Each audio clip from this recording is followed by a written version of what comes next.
السلام علیکم ورحمۃ اللہ وبرکاتہ۔ الحمد للہ رب العالمین، والصلاة والسلام علی سید المرسلین محمد وعلی آلہ واصحابہ اجمعین، اما بعد، فاعوذ باللہ من الشیطان الرجیم، بسم اللہ الرحمن الرحیم۔ وَإِذَا أَخَذَ اللَّهُ مِيثَاقَ النَّبِيِّينَ لَمَا آتَيْتُكُم مِّن كِتَابٍ وَحِكْمَةٍ ثُمَّ جَاءَكُمْ رَسُولٌ مُّصَدِّقٌ لِّمَا مَعَكُمْ لَتُؤْمِنُنَّ بِهِ وَلَتَنصُرُنَّهُ۔ وقال تعالى في مقام آخر: الذين آتيناهم الكتاب يعرفونه كما يعرفون أبناءهم۔ صدق اللہ مولانا العظیم وصدق رسولہ النبی الکریم، ونحن على ذلك لمن الشاہدین والشاکرین، والحمد للہ رب العالمین۔ معزز سامعین کرام، تقریباً 2 جمعے سے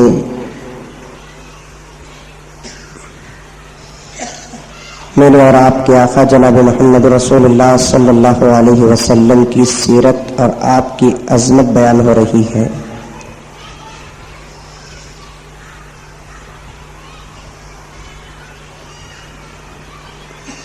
عزیزان گرامی، میں اور آپ اگر اللہ کے رسول صلی اللہ علیہ وسلم کی عظمت بیان کرتے ہیں تو کوئی تعجب کی بات نہیں۔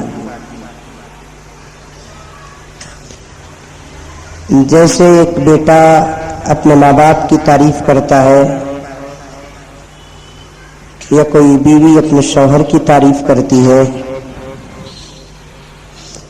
یا کوئی شاگرد اپنے استاد کی تعریف کرتا ہے، کوئی مرید اپنے شیخ کی تعریف کرتا ہے، کوئی تعجب کی بات نہیں، اس لیے کہ بچوں کو اپنے ماں باپ کی تعریف کرنا ہی ہے، شاگرد کو اپنے استاد کی تعریف کرنا ہی ہے، بیوی کو اپنے شوہر کی تعریف کرنا ہی ہے، مرید کو اپنے شیخ کی تعریف کرنا ہی ہے۔ جیسے ان رشتوں میں تعریف کرنے سے کوئی کمال نہیں،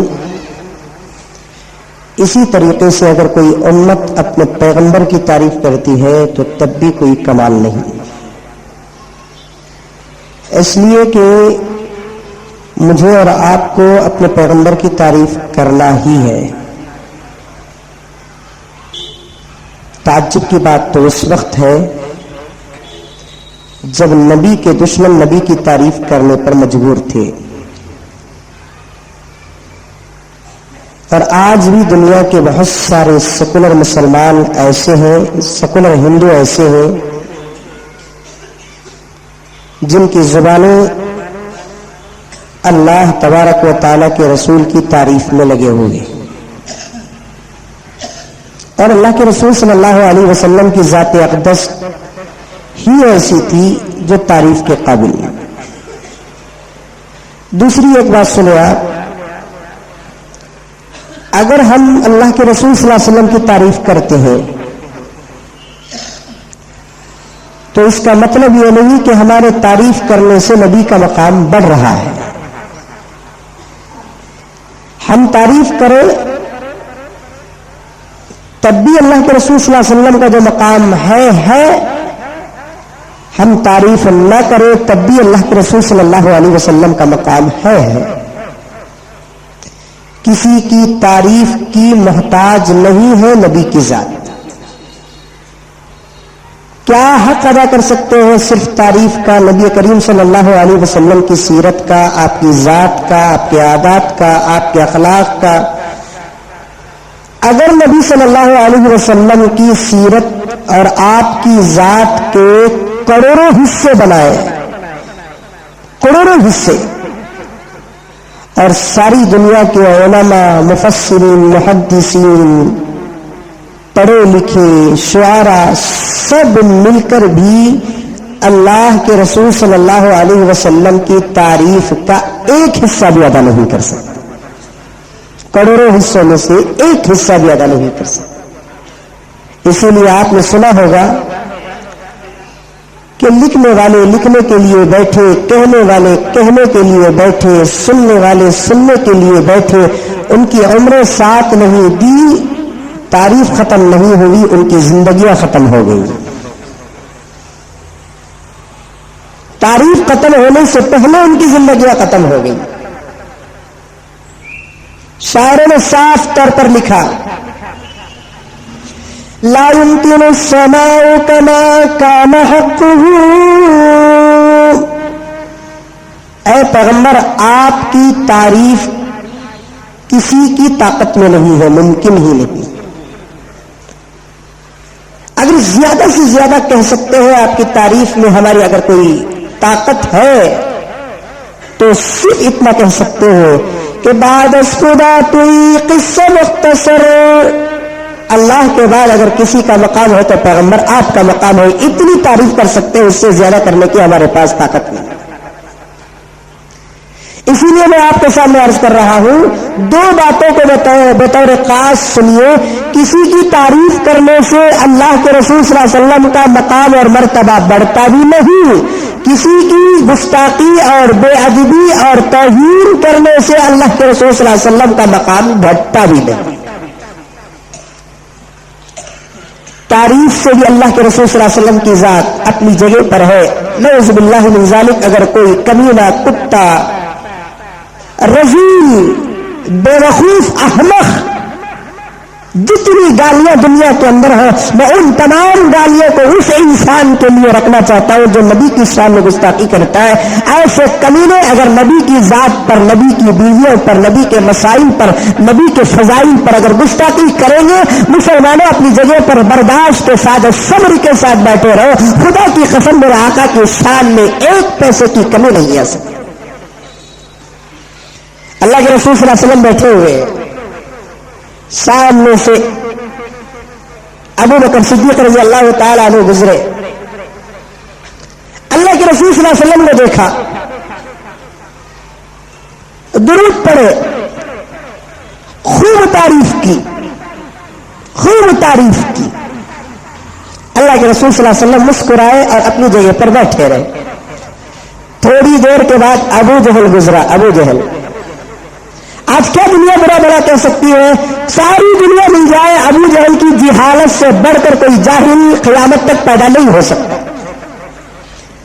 ساری دنیا کے کمینے مل جائے، ابو لہب سے بڑھ کر دنیا کے اندر کوئی کمینہ پیدا نہیں ہو سکتا.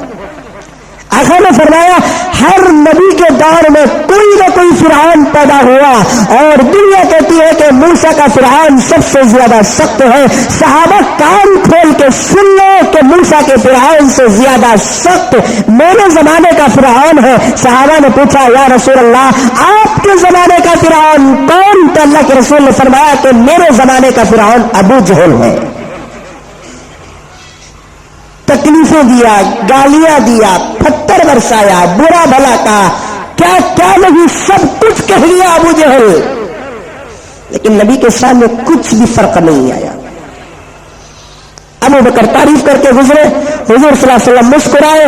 تھوڑی دیر کے بعد ابو جہل گزرا، اللہ کے رسول صلی اللہ علیہ وسلم کو دیکھ کر گالیاں دینے لگا. اللہ کے رسول مسکرائے. بعض جو صحابی تھے انہوں نے پوچھا یا رسول اللہ ابو بکر کی تعریف پر بھی آپ مسکرا رہے ہیں، ابو جہل کی توہین پر بھی آپ مسکرا رہے ہیں. اللہ کے رسول علیہ الصلوۃ والتسلیم نے کہا کہ بات دراصل یہ ہے کہ دو گزر رہے تھے، میں آئینہ بن کر بیٹھا ہوا تھا. ابو بکر گزرے میں تب بھی آئینہ تھا، ابو جہل گزرا تب بھی میں آئینہ تھا. ابو بکر میری آئینے میں اپنا چہرہ دیکھا تو خوبصورت نظر آیا چہرہ ابو بکر کو، اپنا چہرہ، تو ابو بکر نے تعریف کی. ابو جہل گزرا تو آئینہ بن کر بیٹھا تھا، میرے آئینے پہ ابو جہل نے اپنا چہرہ دیکھا تو اپنے آپ کو گالیاں دے کر گزر گیا. کسی کی تعریف کرنے سے آقا کی شان بڑھتی نہیں، کسی کی توہین کرنے سے آقا کی شان میں کوئی کمی آتی نہیں. آقا تو وہ ذات ہے جس کی تعریف تو خدا کر رہا ہے. کیا ہے قرآن؟ دعاؤں کی کتاب، عملیات کی کتاب، مذاہب کی کتاب، سب کچھ اپنی جگہ پر ہے. لیکن امی جان حضرت عائشہ صدیقہ رضی اللہ تعالی عنہا سے صحابہ آ کر پوچھتے تھے کہ امی حضور صلی اللہ علیہ وسلم پردہ فرما گئے ہیں، ذرا حضور کی سیرت بیان کرو، حضور کے اخلاق بیان کرو، حضور کے عادات بیان کرو. امی نے ایک جملہ بتایا. امی جان حضرت عائشہ نے تمام صحابہ اور تمام قیامت تک آنے والے مسلمانوں کے سوال کا ایک جملے میں جواب دیا کہ تم قرآن پڑھتے نہیں. قرآن کیا ہے؟ پیغمبر کی سیرت ہی تو قرآن ہے. پیغمبر کی سیرت کا دوسرا نام قرآن. مفسروں نے کہا قرآن پڑھی جانے والی کتاب ہے. چلتا پھرتا اگر کوئی قرآن ہو تو پیغمبر کی ذات ہے. قرآن خدا کے الفاظ ہے تو قرآن کی تفسیر نبی کی زندگی ہے. حضرت عائشہ نے فرمایا قرآن کیا؟ پیغمبر کی سیرت، پیغمبر کے اخلاق کی سرٹیفکیٹ، پیغمبر کے کردار کی سرٹیفکیٹ، پیغمبر کی زندگی کی سرٹیفکیٹ، پیغمبر کے اچھے اخلاق کی سرٹیفکیٹ. قرآن نے کہہ دیا نون والقلم وما یسطرون انک لعلی خلق عظیم. اٹھا کر دیکھیے اللہ نون کی قسم کھایا، قلم کی قسم کھایا اور فرما رہا ہے کہ ہم نے اے پیغمبر آپ کو سب سے بہترین اخلاق عطا کیے. حضرت مولانا سعید صاحب پالمپوری دامت برکاتہم دارالعلوم دیوبند کے سب سے بڑے محدث آج بھی الحمدللہ بحیات ہیں. انہوں نے ایک بہت بڑی کتاب کا ترجمہ اور اس کی تشریح کی، حجت اللہ البالغہ کتاب کا نام، اور اس کی ترجمہ اور تشریح کی اور رحمت اللہ الواسعہ اس کے اندر لکھے ہیں کہ اللہ تعالیٰ نے قلم کی قسم کھایا اور فرمایا کہ اے پیغمبر ہم آپ کو بہترین اخلاق سے نوازے ہیں. یہ کس قلم کی قسم کھاتا ہے اللہ تبارک و تعالیٰ؟ ریلائنس پین کی ہے قلم کی. یہ آپ کے جیب میں جو قلم ہے اس قلم کی قسم کھا رہا ہے یا کوئی اور قلم کی قسم کھا رہا ہے؟ نہیں، اللہ تبارک و تعالیٰ اس قلم کی قسم کھا رہا ہے جس قلم سے اللہ نے پیغمبر کے اخلاق لکھے،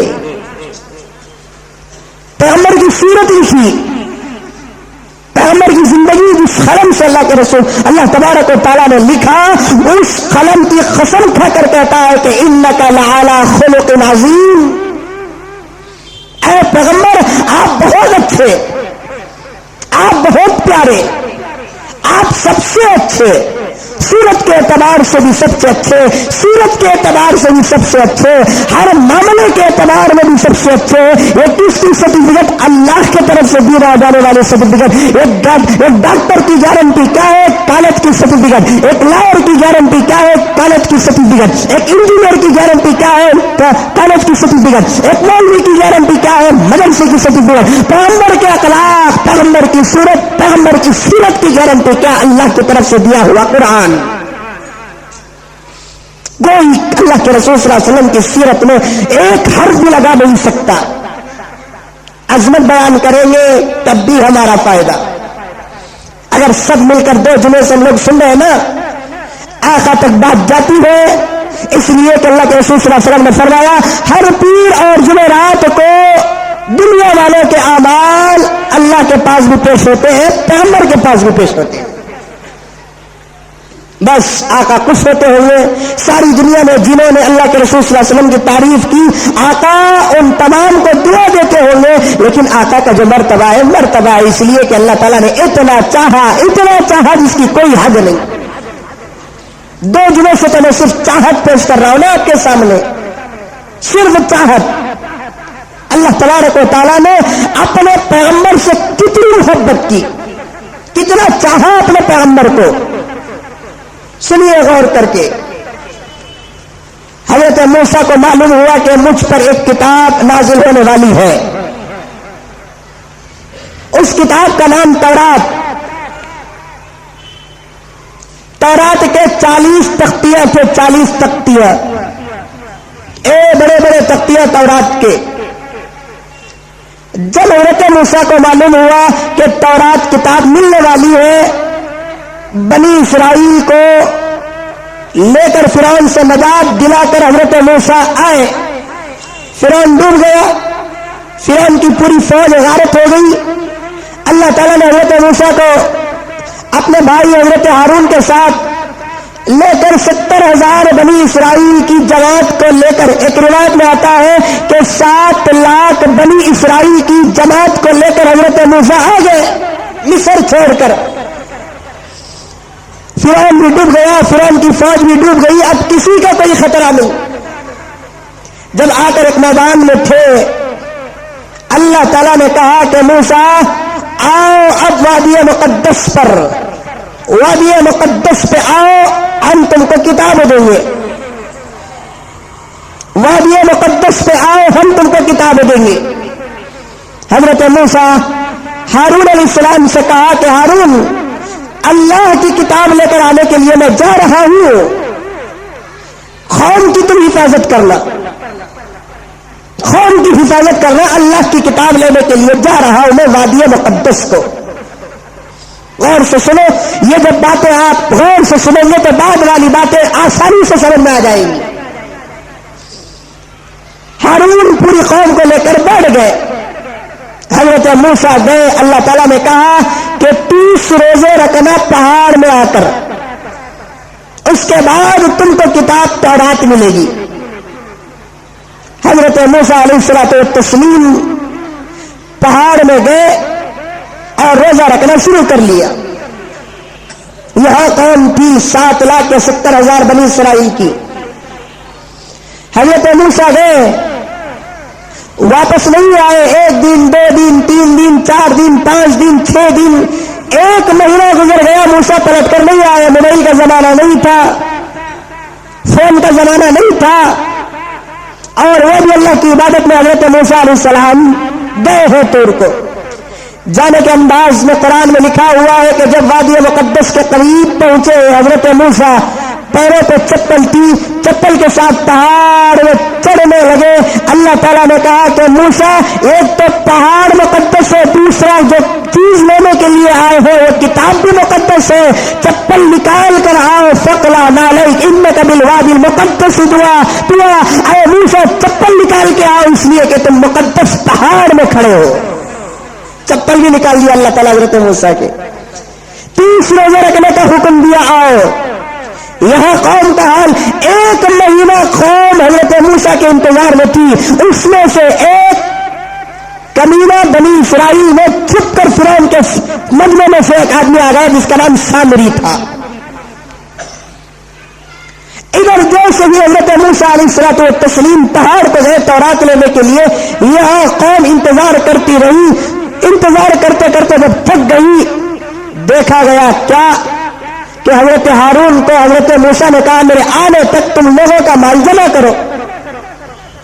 لوگوں کا مال جیسے ہی جمع ہوا، سامری نے کیا کیا، اس میں سے اس مال میں سے ایک بکری کا بچہ ڈیزائن کا بنا کر کچھ پڑھ کے دم کیا۔ وہ بکری سونے کی تو تھی لیکن بات کرنا شروع کر دی۔ اب سامری کہنے لگا موسیٰ خدا کو تلاش کرنے کے لیے گئے، خدا دراصل یہاں آ گیا ہے۔ موسیٰ خدا کو تلاش کرنے کے لیے گئے، خدا دراصل یہاں آ گیا ہے، دیکھو یہی ہے تمہارا خدا۔ اب قوم اندھی عجیب چیز دیکھتی ہے تو فوراً اس پر عقیدہ آ جاتا ہے، تو اب اس کی پرستی شروع کر لی۔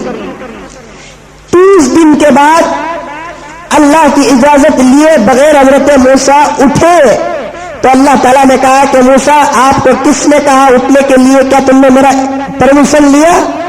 میری اجازت کے بغیر تم اٹھے، اس لیے مزید 10 روزے اور بھی رکھو۔ اب 30 کے بجائے 40 روزے ہو گئے۔ 40 دن کے بعد اللہ تعالیٰ نے ایک ساتھ تورات کی 40 تختیاں دے کر حضرت موسیٰ کو کہا کہ موسیٰ اب تم جاؤ اپنے قوم کے پاس۔ اب آ کر دیکھتے ہیں تو کیا، جس قوم کو حضرت موسیٰ نے فرعون سے بچا کر لائے تھے، اب وہ قوم ایک گوشالے کی، ایک بکری کے بچے کی پوجا شروع کر دی ہے۔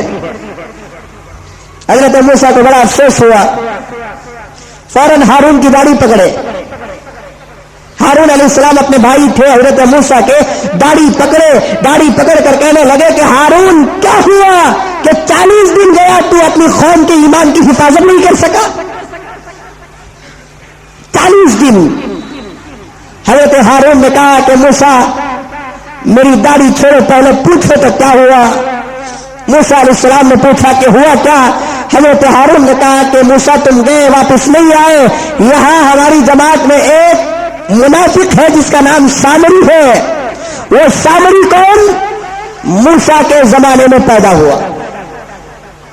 جس سال موسیٰ پیدا ہوئے اس سے 2 سال پہلے فرعون کا سامری پیدا ہوا۔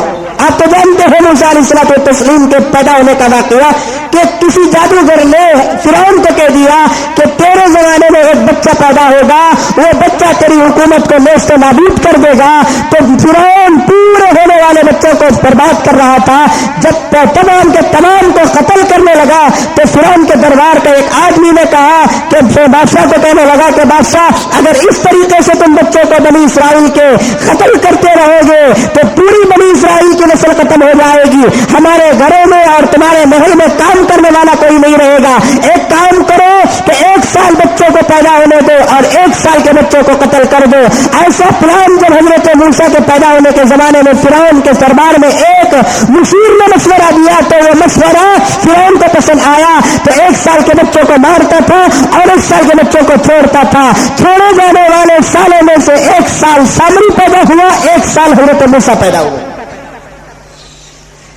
جس سال سامری پیدا ہوا اس سال سامری کی اماں نے کیا کیا؟ بچہ پیدا ہونے کے بعد ایک ٹوکرے میں بند کر کے سیدھے جا کر جنگل میں چھوڑ دی۔ جس سال حضرت موسیٰ پیدا ہوئے موسیٰ کی اماں نے ایک ٹوکری میں بند کر کے سمندر میں چھوڑ دی۔ اب یہ سمندر میں جو بچہ گیا وہ فرعون کے ہاتھ لگا، جنگل میں جو بچہ تھا وہ بچے کا کوئی پرسان حال نہیں۔ اللہ تعالیٰ نے حضرت جبرائیل کو کہا کہ جا اس بچے کو جب روتا ہے تو اپنی انگلی پیش کر دو۔ حضرت جبرائیل کی انگلی سے دودھ نکلتا تھا، سامری دودھ پی پی کر بڑا ہو گیا۔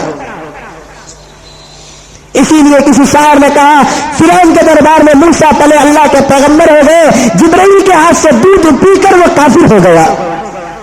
اب اللہ تعالیٰ کے ہاتھ میں ہدایت ہے، اللہ تعالیٰ جسے چاہتا ہے جیسے بنانا چاہتا ہے بنانا چاہتا ہے۔ وہ سامری جو تھا منافق نکلا، خدا کا دشمن نکلا، اس نے پوری قوم کو تباہ برباد کر دیا۔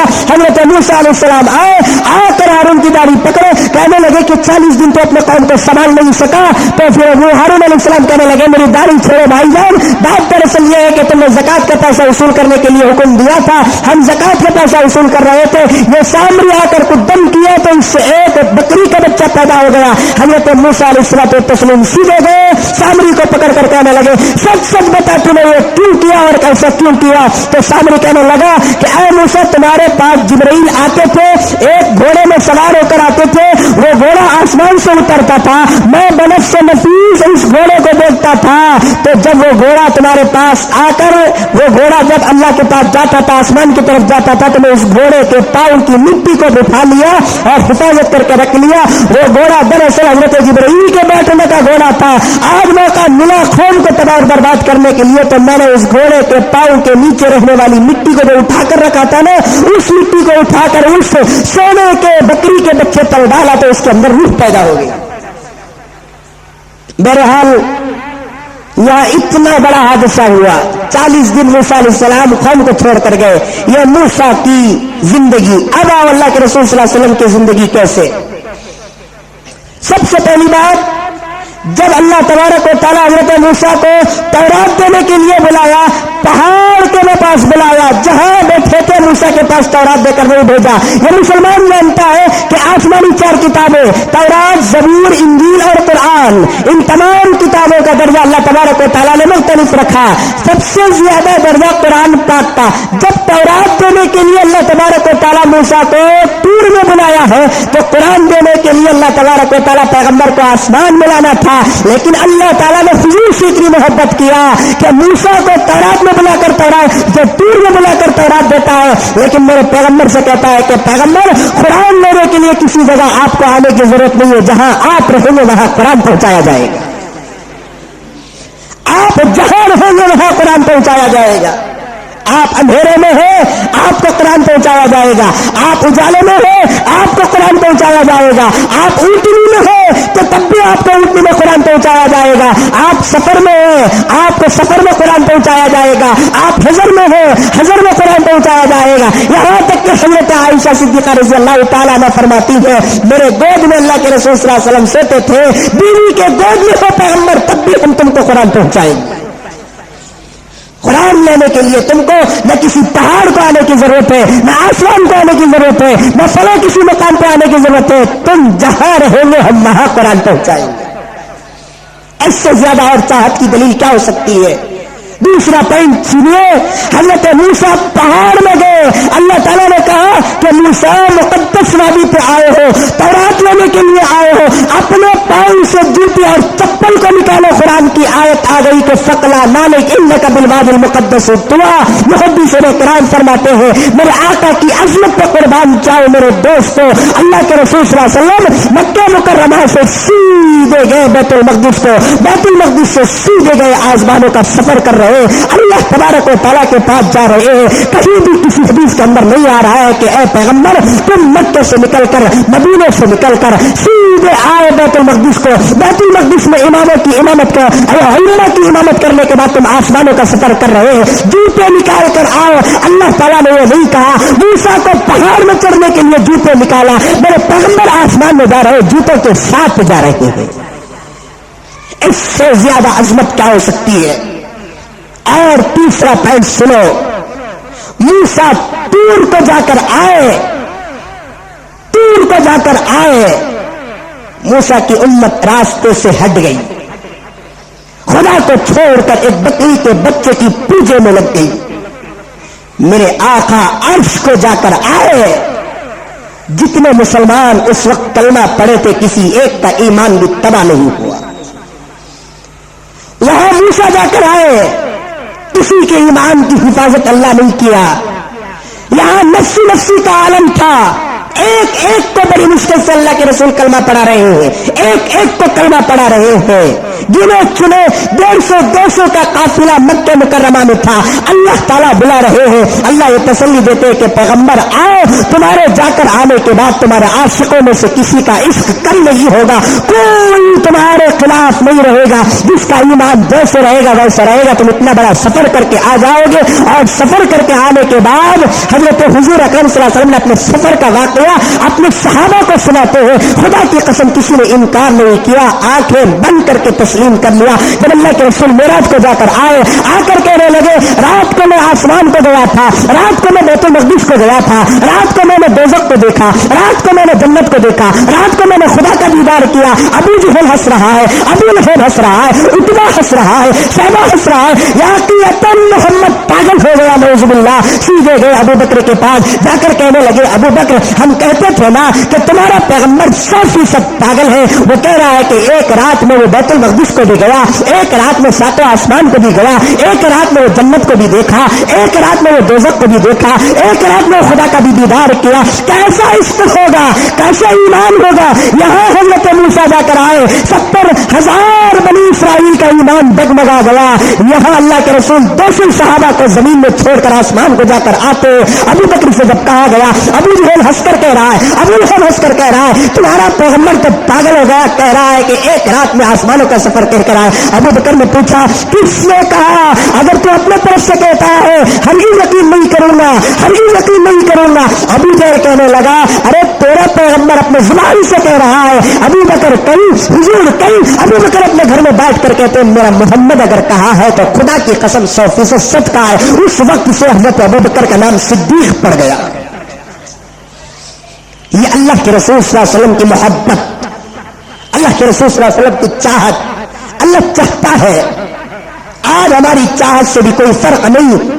اگر کوئی اللہ کے رسول صلی اللہ علیہ وسلم کے شان میں گستاخی کرتا ہے تب بھی کوئی فخر نہیں. اور آگے بڑھو, آگے بڑھو. حضرت سلیمان علیہ السلام کو اللہ تبارک و تعالیٰ نے جانوروں کی بولی تھی, جانوروں کی بولی. وہ ہر جانور سے بات کرتے تھے, منطق الطیر, ہر جانور سے بات کرتے تھے. میرے آقا کو تو ساری کائنات کی بولی اللہ تعالیٰ نے عطا کیا.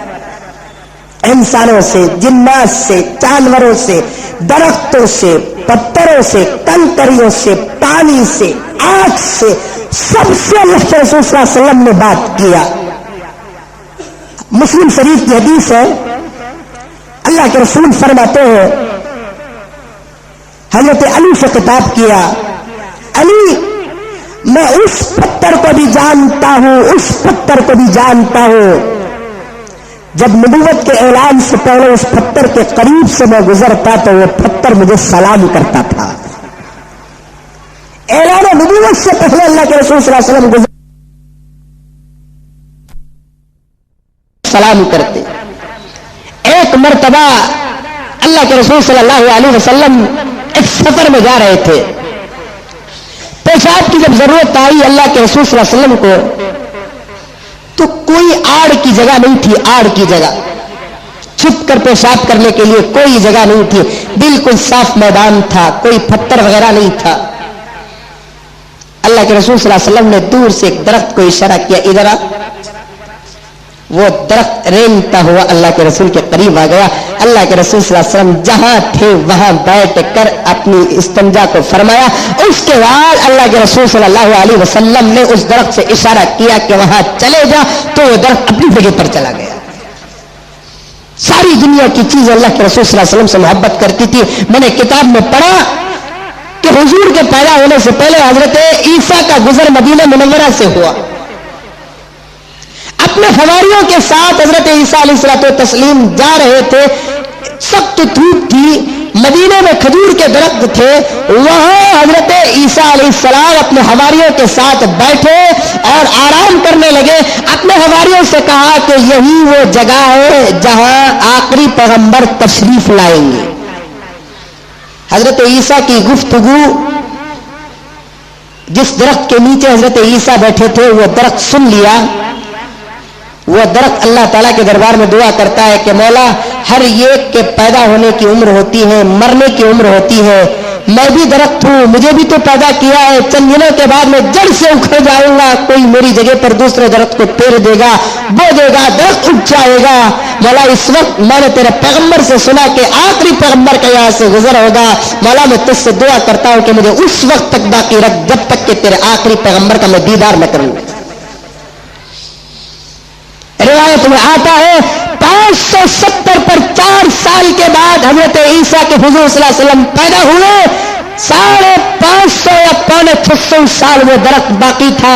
اس زمانے کے تمام درخت جڑ سے اکھڑ گئے. خدا کی قسم اس درخت اکھڑنا تو دور کی بات، اس درخت کا پتا تک نہیں گرا. حضور کو دیکھا، اس کے بعد اس کا وہ درخت ختم. ساری دنیا سے محبت، ساری دنیا حضور سے محبت. حضور صلی اللہ علیہ وسلم پتھر بھی حضور صلی اللہ علیہ وسلم کو سلام کرتے تھے، درخت بھی اللہ کے رسول صلی اللہ علیہ وسلم کو سلام کرتے تھے. ایک مرتبہ ابو جہل آیا، ہاتھ مٹھی بنا کر آیا، آ کر کہنے لگا کہ اے محمد، بڑے لمبے دعوے کرتا ہے نا تو، بڑے لمبے دعوے کرتا ہے، کیا اس وقت تو بتا سکتا ہے کہ میرے ہاتھ میں کیا ہے؟ میرے ہاتھ میں کیا ہے؟ اس وقت بتا سکتا ہے تو کہ میرے ہاتھ میں کیا ہے؟ اللہ کے رسول بڑے اطمینان کے ساتھ کہہ سکتے ہیں کہ ابو جہل، تو مجھ سے پوچھتا ہے کہ تیرے ہاتھ میں کیا ہے؟ تیرے ہاتھ میں جو چیز ہے اس سے پوچھ کہ میں کون ہوں. تو مجھ سے پوچھ رہا ہے کہ تیرے ہاتھ میں کیا ہے؟ تیرے ہاتھ میں جو چھپا کر رکھا ہے نا چیز، اس چیز کو پوچھ کہ میں کون ہوں. ابو جہل شیخ ہو گیا، ہلکی سی مٹھی کھولنے لگا تو اس سے کچھ آواز آنے لگی. ابو جہل کان کے پاس لے جا کر اس آواز کو سننے لگا تو وہ آواز کس کی تھی؟ ہاتھ کے اندر کنکریاں تھی. وہ کنکریاں لا الہ الا اللہ محمد رسول اللہ پر رہتی تھی. پتھر تک دوسرے نبی کو جو ملا حضرت سلیمان کو تو صرف میرے دوستوں صرف حضرت سلیمان علیہ الصلوۃ والتسلیم کو پرندوں کی بولی ملی. میرے آقا کو تو دنیا کی تمام مخلوق کی بولی ملی. جانور بھی بات کرتے تھے، پتھر بھی بات کرتے تھے، شجر بھی بات کرتے تھے، حجر بھی بات کرتے تھے. کوئی چیز ایسی نہیں جو اللہ کے رسول صلی اللہ علیہ وسلم سے محبت کرتی تھی. شاید آپ نے واقعہ سنا ہوگا کہ اللہ کے رسول ایک راستے سے گزر رہے تھے. دیکھتے کیا ہے کہ ایک یہودی کے گھر میں ایک ہرنی بنی ہوئی ہوئی ہے, ہرنی بندی ہوئی ہے. اللہ کے رسول گزر رہے, ہرنی سلام کرتی ہے, السلام علیکم یا رسول اللہ. اللہ کے رسول سلام کا جواب دیے. جواب جیسے ہی دیے تو ہرنی کہنے لگی یا رسول اللہ آپ کی سلامتی حاصل کرنے کے باوجود بھی میں یہودی کے ہاتھ میں گرفتار ہوں, ایک کام کیجیے یا رسول اللہ, اس یہودی نے مجھے شکار کیا ہے, اس یہودی نے مجھے شکار کیا ہے, اس یہودی سے سفارش کراؤ, مجھے 2 گھنٹے کے لیے چھڑاؤ. میرے بچے پہاڑ کے اس پار دل بلا رہے ہیں, میں بچوں کو جا کر دودھ پلا کر آخری ودا کر کے رخصتی سلام لے کر آ جاؤ. اللہ کے رسول نے اس ہرنی سے پوچھا یہودی سے سفارش کرا کہ میں تجھے چھوڑ سکتا ہوں, یہ تو بتا کہ اگر چھوڑنے کے بعد تو بھاگ گئی واپس نہیں آئی تو کیا ہوگا؟ وہ ہرنی کہتے ہیں یا رسول اللہ ایسے ہرگز نہیں ہوگا یا رسول اللہ, آپ سفارش کرائیے, میں جا کر بچوں کو دودھ پلا کر آؤں گی. اگر میں بچوں کو دودھ پلا کر نہیں آئی, آپ کے اس امتی سے بھی بدتر ہو جس کے پاس آپ کا نام آئے اور درود نہ پڑے, اور اس امتی سے بھی بدتر ہو جو نماز کے بعد دعا نہیں کرتا ہے. اللہ کے رسول نے یہودی کو بلایا, کہنے لگا کہ بھائی اس ہرنی کو 2 گھنٹے کے لیے چھوڑ دے, میری ضمانت ہے, میری ضمانت. یہودی سوچنے لگا کہ اس محمد کی ضمانت پہ اس ہرنی کو چھوڑو, یہ ہرنی بھاگ جائے گی اور واپس نہیں آئے گی. پکی بات ہے, جب ہرنی واپس نہیں آئے گی تو نعوذ باللہ میں محمد کو بہت رسوا کروں گا. ساری دنیا کی فکر تھی, دشمنوں کی فکر تھی, نعوذ باللہ من ذالک. محمد رسول اللہ کے شان میں گستاخی کرنے کو اپنا فقر سمجھتے تھے. جنہوں نے بھی اللہ کے رسول صلی اللہ علیہ وسلم کے شان میں گستاخی کی ہے وہ کتوں کی موت مرے ہیں. مسلمانوں تم صبر کرو, جوش میں آنے کی ضرورت نہیں تم کو. ارے پیپر میں آ گیا محمد رسول اللہ صلی اللہ علیہ وسلم کے خلاف تسلیمہ نسرین کا آرٹیکل آ گیا, کیا کر سکتا ہے مسلمان؟ کرے گا کیا؟ اگر تسلیمہ نسرین حضور کے شان میں گستاخی کرتی ہے, تسلیمہ نسرین کی تباہی ہے, حضور کے شان میں کوئی فرق نہیں آئے. ایسے کروڑوں تسلیمہ نسرین مل کر حضور کے شان میں گستاخی کرنا دور کی بات, حضور کے غلاموں کا بھی کچھ بگاڑ نہیں سکتا. تم ذرا ہوش سے کام لو, تم کو کرنا کیا ہے وہ بتاتا ہوں. آج میں سفر میں تھا, بہار کے بنگال کے سفر میں تھا. سب سے پہلے سرا سے فون آیا کہ مولانا کنڑا پربھاکر اخبار کے اندر حضور کے شان میں گستاخی آئی ہے. کوئی نئی بات نہیں, آئے دن کہیں نہ کہیں اللہ کے رسول صلی اللہ علیہ وسلم کے شان میں حملے ہوتے ہیں. حملے کرنے والے کون؟ 2 قسم کے لوگ. ایک یا تو وہ پکے کافر یہودی عیسائی ہوں گے, یا تو وہ پکے مسلمان ہوں گے. بہت باریک بات بتا رہا ہوں, غور سے سننا نوجوانوں, ذمہ داروں, سب غور سے سننا اس وقت میری بات. 2 قسم کے لوگ, ایک غیر مسلم کسی بھی مذہب سے تعلق رکھنے والا ہو, یہودی ہو, عیسائی ہو, ہندو ہو, کوئی بھی ہو, وہ حملہ ضرور کرتا ہے. لیکن اس وقت مزمل کا عشق, مزمل کا ایمان یہ کہتا ہے وہ حملہ کرتے ہیں تو ہم کو اتنی تکلیف نہیں ہوتی جتنا کہ ایک مسلمان حملہ کرتا ہے. آپ پوچھیں گے مولانا بھلا مسلمان بھی حضور کی ذات پہ حملہ کرے گا؟ حضور کی ذات پہ کیسے حملہ کر سکتا ہے؟ اس کا جواب بھی سنو. سنتوں کی مخالفت کرنا, کلمہ پڑھنے کے بعد, مسلمان ہونے کے بعد, حضور کی بڑی سنت ہو, حضور کی چھوٹی سنت ہو, مسلمان ہونے کے بعد حضور کی سنتوں کی مخالفت کرنا حضور کے شان میں گستاخی کرنے کے برابر ہے. کیا آج مسلمان داڑھی نہیں بناتا؟ جاؤ حضور صلی اللہ علیہ وسلم کے قبر تھر کے پاس کھڑے ہو کر پوچھو تسلیمہ نسرین کے آرٹیکل سے یا رسول اللہ تم کو تکلیف ہوتی ہے, یا داڑھی بنانے والے مسلمان سے آپ کو تکلیف ہوتی ہے؟ حضور کے قبر مبارک سے آواز آئے گی تسلیمہ نسرین کے آرٹیکل سے مجھے تکلیف نہیں, کلمہ پڑھنے والا مسلمان میری چہرے اپنے چہرے سے میری سنت کو مٹاتا نا, اس سے مجھے تکلیف ہوتی ہے. ہم بھی تو کچھ کم نہیں, وہ حضور کے شان میں گستاخی کرتے, ہم حضور کی سنتوں کے ساتھ مذاق کرتے ہیں. داڑھی نہیں بڑھاتے ہم, لباس نہیں بدلا, زبانیں نہیں بدلی, گھروں کے اندر بے حیا ٹی وی کے ڈبے نہیں آئے, ان آنکھوں نے زنا نہیں کیا, اس زبان نے گالی نہیں دی. میرے آقا نے آنکھوں کے بھی مسائل بتائے, زبان کے بھی مسائل بتائے. غیروں سے حضور کو تکلیف نہیں ہے, 100% پکی بات ہے, کوئی مانے یا نہ مانے میرے دوست. عیسائیوں سے, یہودیوں سے, کافروں سے, ہندوؤں سے, پتھر کی پوجا کرنے والوں سے, گائے کا پیشاب پینے والوں سے حضور کو کچھ بھی تکلیف نہیں ہے. تکلیف اگر ہے مجھے معاف فرمائے, میرے سے اور آپ سے تکلیف ہے.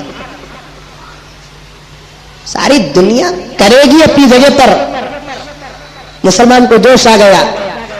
تمہارا جوش اس وقت کچھ بھی کام نہیں آئے گا میرے نوجوان مسلمان, کرناٹک اور بنگلور کے مسلمان, تیرے جوش سے انقلاب نہیں آئے گا.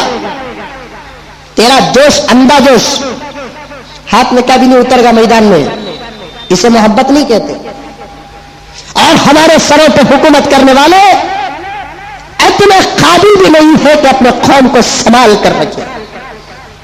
نہیں, بہت کچھ کر سکتے تھے اس وقت. یہ میرا جذبہ کہتا ہے, یہ میرا ایمان کہتا ہے.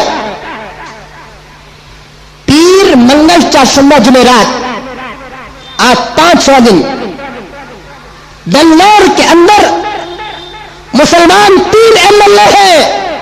جہاں تک میں جانتا ہوں صرف پولیس کے پاس گئے, گورنر کے پاس گئے, کمشنر کے پاس گئے. ان کے پاس جانے سے کچھ نہیں ہوتا میرے دوستو.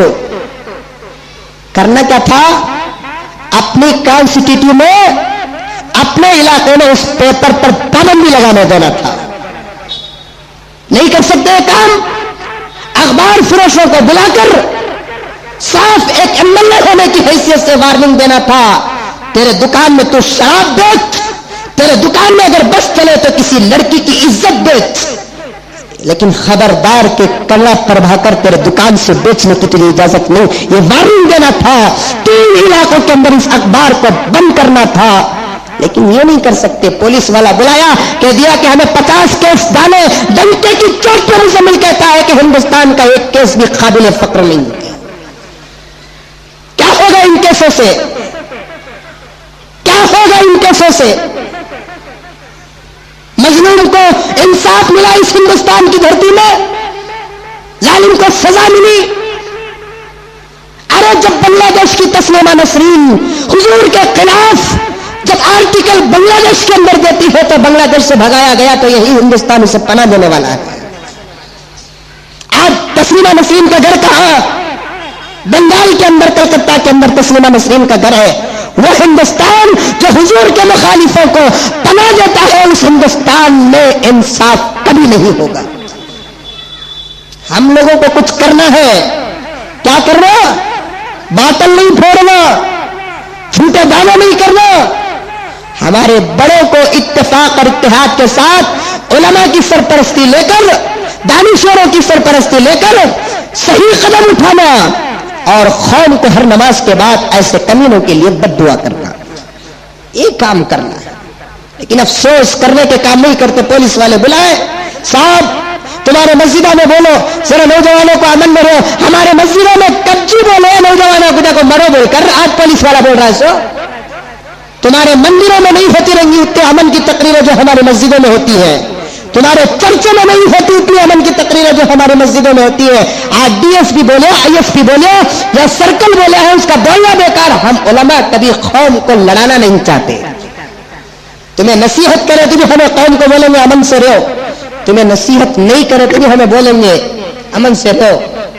50 کیس ڈال دیے, 100 کیس ڈال دیے, اس سے کچھ نہیں ہوتا میرے دوستو.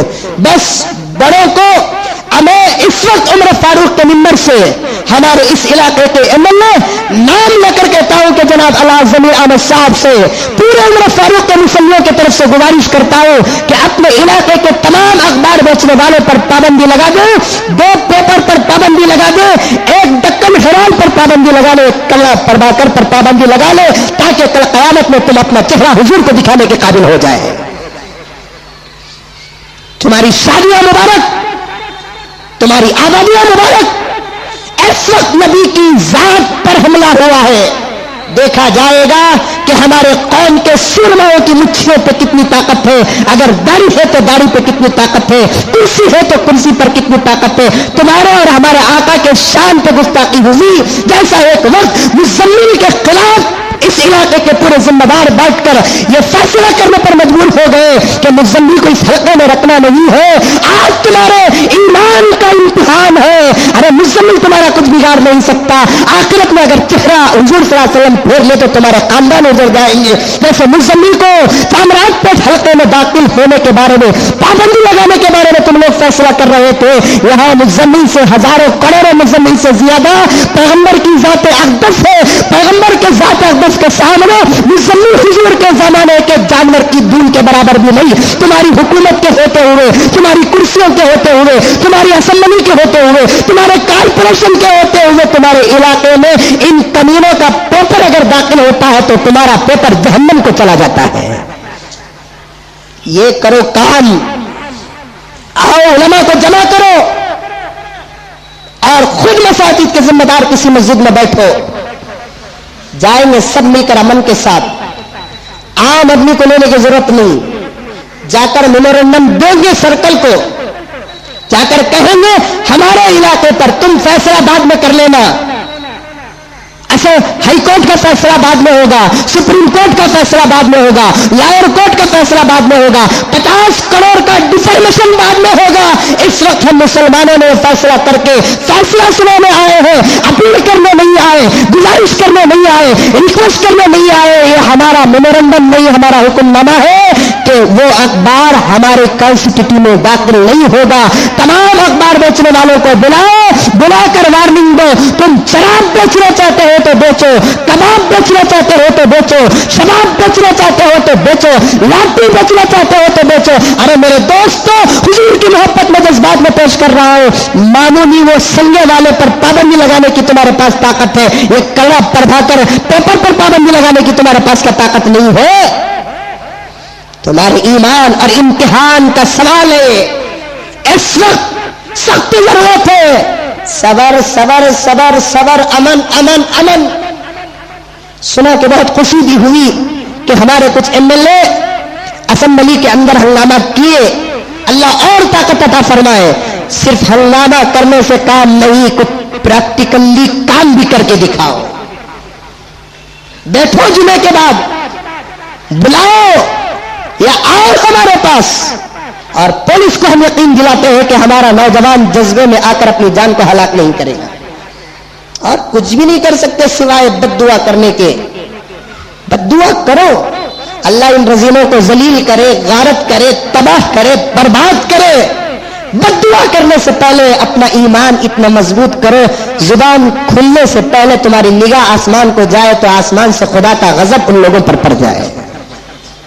یہ تقویٰ پیدا کر کے تم ہاتھ اٹھا کر دعا کرو کہ مولا کیا زمانہ آیا، میرے گھر گھس کر اگر کوئی ماں کی عزت لوٹتا ہے تو میں کچھ کر سکتا ہوں، میری بیوی کی عزت لوٹتی ہے تو میں کچھ کر سکتا ہوں، میری بہن کی عزت لوٹتی ہے تو کچھ کر سکتا ہوں، استین چڑھا لیتا ہوں، مارتا ہوں، مرتا ہوں.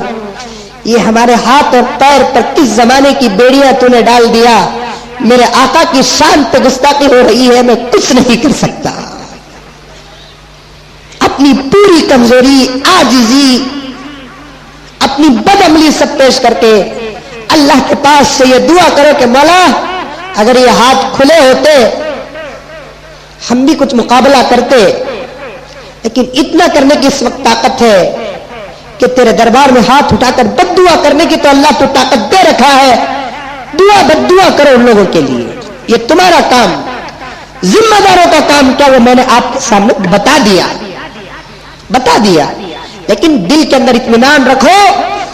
تسلیمہ نسرین ہو، سلمان رشدی ہو، غلام احمد قادیانی ہو، ڈنمارک کا کتا کمیلا ہو، لاکھ پاپڑ بیل لے، خدا کی قسم میرے آقا کی شان میں کوئی فرق نہیں آئے گا. آقا کی شان میں کچھ بھی فرق نہیں آئے گا. کسی کے چڑھانے سے آقا چڑھتے نہیں، نعوذ باللہ کسی کے گرانے سے آقا گرتے نہیں. اللہ تعالیٰ نے آقا کو اتنا چڑھایا کسی کا خیال بھی نہیں جاتا